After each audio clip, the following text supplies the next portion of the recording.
বাড়িতে কাজ থাকলে বেশ ভালোই লাগে, যেমন খাটুনিটা হয় তেমনি ভালোই লাগে। তো hello everyone, welcome back to my channel Mou লাইফস্টাইলে সবাইকে ওয়েলকাম। সবাই প্লিজ একটু পাশে থেকো, সাথে থেকো, তোমাদের ভালোবাসা না পেলে আমি কিছুই করতে পারবো না। তো দেখো, এটা ছিল অরন্ধনের দিন। তো সকাল সকাল স্নান সেরে বাসি কাজ সেরে পুজো দিয়ে নিয়েছি।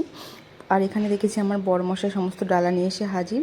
আর আমি কিন্তু রান্নাঘরটা যেহেতু আগে থেকে পরিষ্কার করে রেখেছিলাম, তাই ঠাকুরকে খেতে দিলাম। রাত্রে মানে গত রাত্রে যে সমস্ত রান্নাবান্না হয়েছিল, সেই সমস্ত রান্নাবান্না থেকে অল্প অল্প তুলে ঠাকুরকে আগে প্রথমে সেবা দিয়ে নিয়েছি। আর যেহেতু এটা মা মনসার পুজো আর রান্নাঘরেই করতে হয়, তো তার রান্নাঘরেই খেতে দিয়েছি মাকে। আর তারপর কিন্তু যে সমস্ত রান্নাবান্না করেছিলাম রাত্রেবেলা, সেটা একটা টেবিলের ওপরে সুন্দর করে সাজিয়ে রেখেছি। আসলে এই রান্নাটা তো মানে ঠাকুরেরই পুজোর রান্না, তো তাই জন্য স্নান সেরে তারপর সবাইকে খেতে দিতে হয়। তো সেই কারণেই, কারণ এটা মায়ের রান্না, ওই জন্য। আর আমার বড়মশাই অফিসে চলে যাবে, তো ওকে খেতে দিয়েছি। আর দেখো, ওর টিফিন কোটোতে ওর টিফিনটাও গুছিয়ে দিয়েছি। ও আজকে অন্য কিছু নিয়ে যাবে না, ওই ভাতই নিয়ে যাবে। তো যাই হোক, আমার বড়মশাই তো পুজোর ডালা এনে দিয়েছে, তাই জন্য আমি ভাবলাম আমরা ঘুমাচ্ছে, এই ফাঁকে আমি একটু গুছিয়ে নিয়ে মায়ের পুজোটা দিয়ে আসি, তাহলে আমার নিজেরই সুবিধা হবে। তো আমাদের এখানে দুটো জায়গায় আমরা আর কি ডালা দিই। একটা মন্দির আছে, মায়ের মন্দির, তো সেখানে দিই। আর তার জন্য আমরা কিন্তু সোমবার করে নিরামিষও খাই, আর মাঝে সাঝে ওখানে গিয়েও দুধ কলা দিয়ে আসতে হয় আমাদেরকে। আর একটা মনসা গাছ আছে, তো সেখানেও যাব। তো প্রথমে আগে মন্দিরের মাকে দিয়ে আসবো। সব মাই একই, তো একটা যেহেতু ওখানে পুজো হবে সেই জন্য।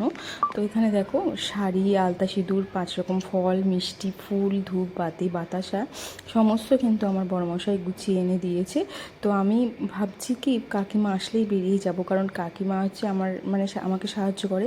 আর কাকিমা খুব ভালো, তো কাকিমাকে আমি রেখে তারপরে কিন্তু আমি মন্দিরে চলে গেছিলাম। তো ভাবছি কি, সকাল সকাল পুজো দিয়ে আসলে তারপরে বেশ ভালোই হবে, কারণ সবাই টুকটাক আসবে, সবাইকে খেতে দিতে হবে, তো ওই জন্য আর কি। তো বাচ্চারা যেহেতু ঘুমাচ্ছিল, এই ফাঁকে আমি কিন্তু মন্দিরে চলে গেছিলাম। আর সত্যি বলতে এত ভালো লাগছিল মাকে দেখে। মায়ের মুখটা এত সুন্দর, দেখো, সাদা মা, লাল পাড় সাদা কোলে শাড়ি পরে আছে, কি সুন্দর। তো আমি জেঠিমাকে বললাম একটু পুজো দিয়ে দাও আমাদের সবার নামে। আর আমি ওই সকাল সকাল গেছিলাম, তো ওই জন্য তখন কেউ আসেনি, জানো তো, তাই জন্য জেঠিমা একটু পুজো দিয়ে দিচ্ছিল। আর এখানে জানো তো, মন্দিরের ভাসান হয়, পুজো হয়, মানে মনসার ভাসান গান হয়, পুজো হয়, অনেক জোর করেই করে জেঠিমারা। তো ওখান দিয়ে চলে এসে আস্তে আস্তে আবার বাড়ির দিকেও একটা মানে সবাইকে খেতে দেবো, ওই জন্য। আর দেখো, ওখান দিয়ে ডালা দিয়ে আস্তে আস্তে টুকটুক করে রাস্তা দিয়ে আসছি। আর সামনেই তো যেহেতু দুর্গা পুজো, আর আমাদের পাশেই জানো তো একটা ক্লাবে পুজো হয়, তো ওখানে দেখছিলাম প্যান্ডেল হয়েছে। তো মা মনসা আমি জানি সবাইকে ভালো রাখবে। মা, তুমি সবাইকে ভালো রেখো, মাকে এটাই বললাম। তো দেখো, টুকটুক করে আস্তে আস্তে বলছিলাম না প্যান্ডেল হয়েছে, তো এখানে দেখো প্যান্ডেল হয়েছে। সামনেই দুর্গাপূজার এখানে পুজো হয়, আমরা এখানে অঞ্জলি দিই বেশিরভাগ। তো এসে দেখি বাবা খেতে চলে এসছে, তো বাবাকে খেতে দিয়ে দিয়েছি। আর তখনও দেখি মাম্মাম ঘুমাচ্ছিল, ওঠেনি আর কি। তো কাকিমা কাজে চলে এসছে, কাকিমার কাজগুলো কাকিমা করে দিচ্ছে। আর আমি কিন্তু ভাবছি এই ফাঁকে বসে থাকবো কেন, তাহলে পাশে যে গাছ আছে, মনসা গাছ, ওখানে দিয়ে আসি। তো গাছের গোড়ায় আমি দুধ কলা দিয়েছিলাম। আর প্রথমে জানো তো আমি দুধ পাইনি, পরে অবশ্য দিদিভাইয়ের কাছ থেকে নিয়ে তাই দিয়েছি। তো সত্যি বলতে এই সমস্ত আচার নিয়ম অনুষ্ঠান আমার বেশ পালন করতে ভালোই লাগে। মন থেকে যে কোনো জিনিস মন থেকে না আসলে সেটা করা যায় না।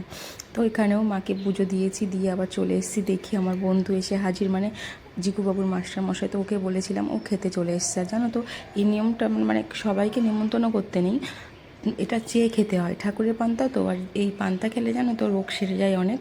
মায়ের নাম করে সবাই আসলে সবাইকেই দেবো, সে অল্প হোক আর বেশি হোক। তো এখানে বোন আর বোনের বান্ধবী, মানে অফিস কালিগ জয়িতা বোন, ও চলে এসছে। ওদেরকে খেতে দিয়ে, জিকুবাবুকে খেতে দিয়ে তারপর আর কি নিজে খেয়েছি। তো এই টুকটাক অল্প আয়োজন করেছিলাম। তো সবাই ভালো থেকো, সুস্থ থেকো। আমার ভিডিওটি ভালো লাগলে অবশ্যই লাইক, কমেন্ট অ্যান্ড সাবস্ক্রাইব করে দিও। তো চলো, সবাইকে টাটা, বাই বাই।